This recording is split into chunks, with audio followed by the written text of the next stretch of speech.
What's up, friends? Coach Ed here with Coach Jenna. And we're here to just share our daily lifestyle and nutrition hack or tip or Health tips. Health tips. What are we talking about today, Jenna? Today we're going to talk about when you have no motivation but you want to get back into a consistent routine. So all of our clients were either in a consistent routine or working towards building a consistent routine. And with circumstances, anytime circumstances change, you may find yourself really shocked at the things you're unable to do. I've been talking with a lot of our clients over the last few weeks, some of which were doing 3-4 workouts a week. They were doing some more advanced nutrition techniques, and now these people are finding just struggling to even get a workout in. In a recent post, we talked about self-compassion.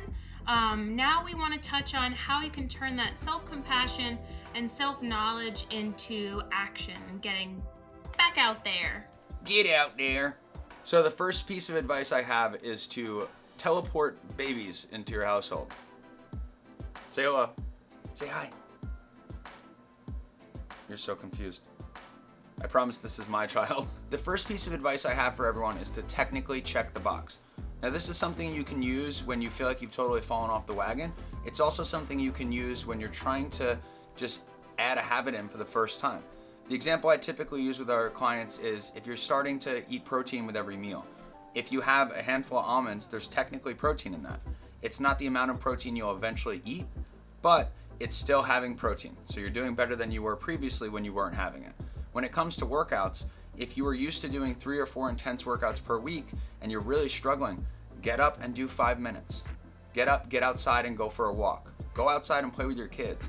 Do something physically active to technically check the box, and then we can layer on top of that in the future.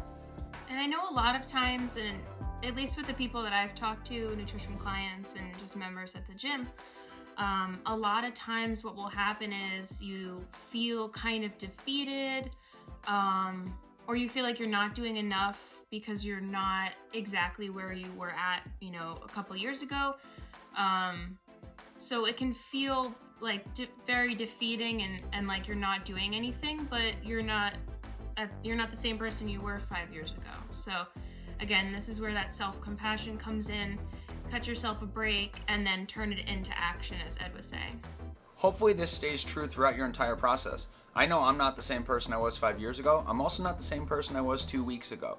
So as you add additional factors into your life or factors change, even if it's just increased stress, you're now a new person dealing with a new set of circumstances, and it's okay if you struggle with things you didn't previously struggle with.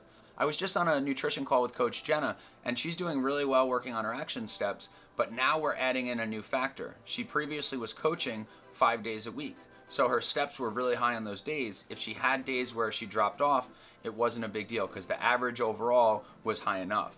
Now that she's stuck at home, I'm asking her to make sure she gets a new battery for the device she uses to track her steps.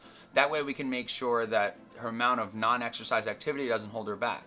The whole point with that is it's something new to focus on. If she struggles with it, it doesn't mean she's doing a bad job. It just means we have new factors, and she just has to have the mental energy to navigate them, and we may have to change or slow down how we approach it. Wrap it up! No, you wrap it up!